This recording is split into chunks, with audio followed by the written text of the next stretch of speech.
Olá galera, tudo bom? Bom, a gente vai começar a nossa aula nesse momento do coronavírus, né, da pandemia. Vamos deixar de ter aula de xadrez, né? Vamos continuar assim. E a nossa aula de hoje vai ser voltada aos alunos do quarto e quinto ano.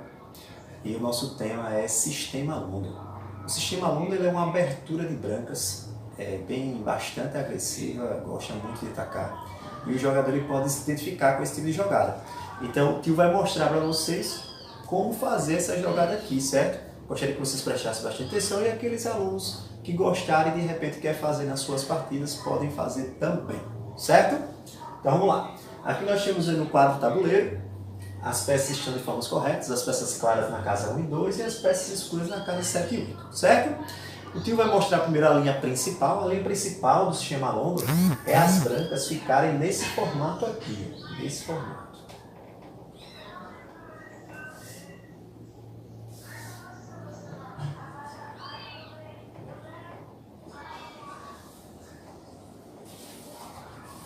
Esse é o formato que a gente vai deixar referente ao sistema longo. Então, esse é o padrão que nós vamos tentar organizar, certo? Então, vamos ver como é que seria todo esse processo. Vamos ver. A nossa ideia aqui, como é que seria. Então, as brancas, no sistema longo, ela vai iniciar com o peão D4. Então, vamos lá, peão D4, avançou 2 casas tranquilamente. E as pretas ela podem responder de várias formas. Na aula de hoje, eu vou trabalhar com ele defendendo com o peão D5, certo? Peão D5. A segunda jogada vai ser cavalo F3. E aí vamos considerar que as pretas ela vai se defender com um sistema padrão, um sistema que eu já ensino a vocês, sistema comum, e que ela defenda com o cavalo. Aparentemente é um jogo bem repetitivo, né? Mas aí ele vai começar o padrão do sistema longo. Então o bispo ele vai para casa F4, esse bispo é a posição dele. E vamos alterar aqui a jogada com o peão, protegendo o peãozinho desse. A próxima jogada aqui avançou o peão, certo? O peão é 3. E aí a próxima jogada que eu posso fazer aqui, por exemplo, é botar o bispo protegendo o cavalo. Nessa situação eu tenho algumas posições que eu posso aqui atribuir. Por exemplo, eu posso ou colocar o cavalo em D2 ou eu posso colocar o bispo em D3, certo? Aí é uma estratégia. Eu gosto, por exemplo, de trabalhar inicialmente com o cavalo. Acontece sempre de cair um pouquinho, né? Então eu fui para cavalo D2, certo? E o seu adversário ele vai continuar abrindo essa situação. Por que eu fiz isso? Porque aí eu queria justamente ver a ideia do meu adversário. Quando ele abre o cavalo aqui, eu não pretendo botar um bispo agora nesse momento aqui, porque o cavalo ele pode vir para B4 e atacar o meu bispo. Então inicialmente vou andar meu peãozinho para C3 para diminuir o espaço desse cavalo, certo? Vamos dizer que ele continua organizando sua defesa com o bispo. E agora eu posso colocar tranquilamente o meu bispo naquela posição tradicional, certo? Vamos dizer que meu adversário ele quer dar um jeito de movimentar mais essas peças. Que ele vai fazer o roque.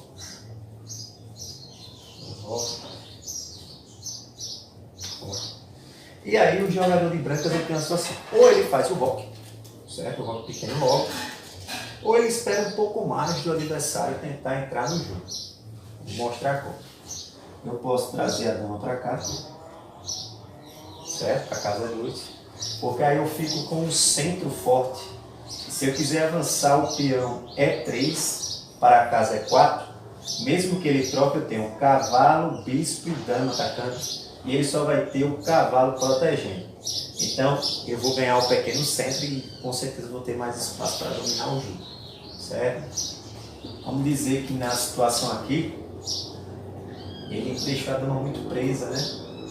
E aí ele precisa abrir mais esse jogo. Vamos dizer que ele traga o bispo para trás para tentar trazer o seu bispo para uma situação melhor.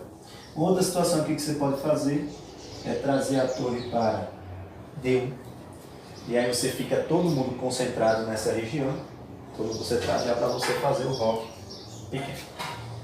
Se ele colocar o bispo aqui nessa situação, atacando esse bispo, você não troca de bispo, certo? Você não troca de bispo.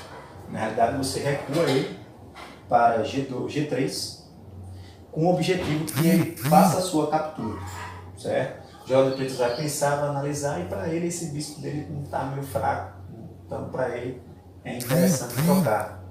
Só que na realidade isso aí é mais uma armadilha das brancas. O sistema London trabalha muito com armadilhas, então o jogador tem que saber vários temas táticos. E esse seria um tema tático do sistema London.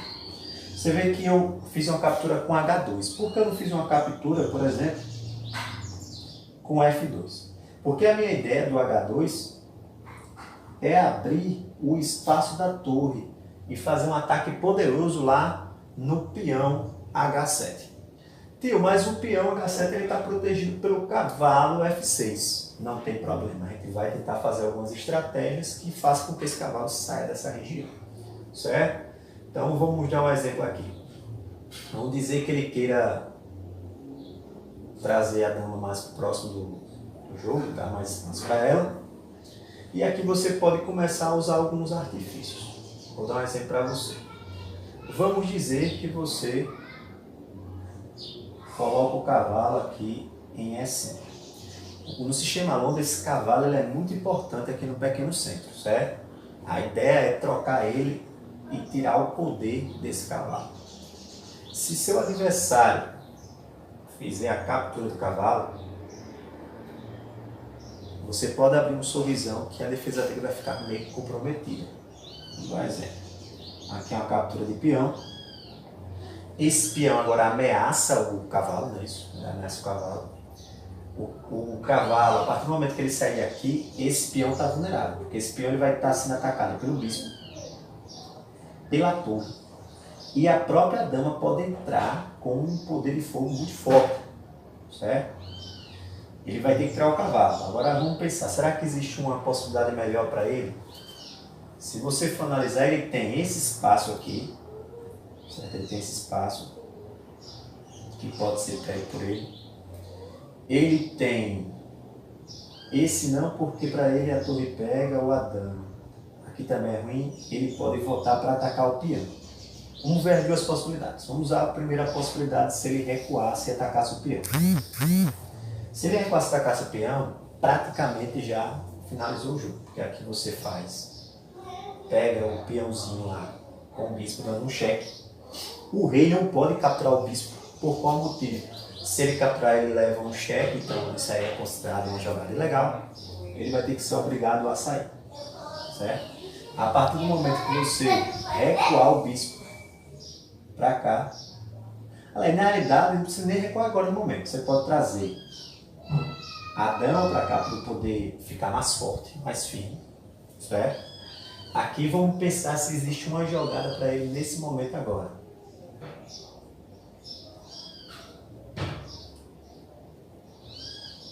E aí, pessoal, existe? Nesse momento, e aí? A única jogada que eu tô... Se você pensar nessa jogada aqui, eu faço a troca. Ele está levando um cheque. Ele só tem ou essa jogada, ou ir para a casa G7. Qualquer canto que ele for, ele vai levar um mate. Porque, ó, se ele vir para cá, ele leva um mate ou aqui, está protegido, ou aqui. Ou em H7 ou em H8. Se ele vir para G7, ele leva um mate em H7. Porque o rei não pode vir para cá, porque o peão está atacando. Porque a gente percebe que aí ele levou o mate de todo jeito. Agora vamos pensar de outra forma. Se ele não avançasse o peão, pensar em outra possibilidade, será que existe? Dizer que ele mexesse o cavalo para cá, sacrificando o cavalo. Sacrificando. Vamos ver. Ele capturou.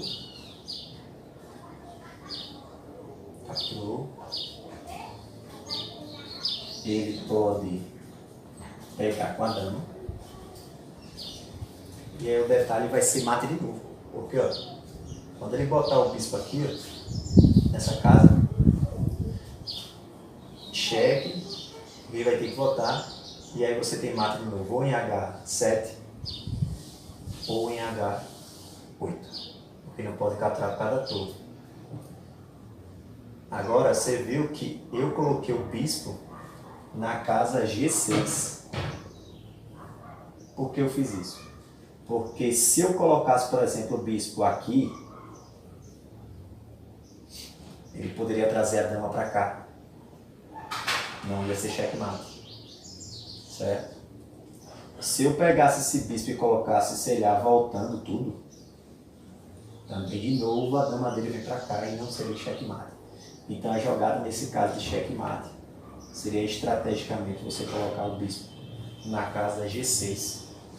Porque aí a dama preta ela não pode vir para a casa que era uma casa ruim para mim, de brancas, que seria H6. E aí o rei vai ter que recuar, porque está levando um cheque. E aí ele leva mate ou em H7 ou em H8. Certo? Eu vou deixar aqui. Então, moral da história. É um sistema bem estratégico, com temas táticos, bem agressivo. O jogador tem que ser um jogador que tem essa visão de atacar bastante, certo? E deixar o adversário meio sufocado na sua defesa, na sua estratégia. Então, se você pensa assim nos seus jogos de brancas, tá aí uma boa abertura, sistema longo, certo? Então, que eu acredito em vocês, que eu acredito que aquele aluno que gosta bastante de xadrez e quer aprender, tá aí uma videoaula interessante. Além dessa aula, o tio vai colocar para vocês uma aula específica à parte para trabalhar com questão de aplicativos em celular, aplicativos para computador, para tablet, para que vocês aproveitem esse momento da quarentena para treinar bastante, certo? O xadrez é um dos únicos esportes que você pode fazer esses treinamentos online. Um abraço, pessoal, até semana que vem.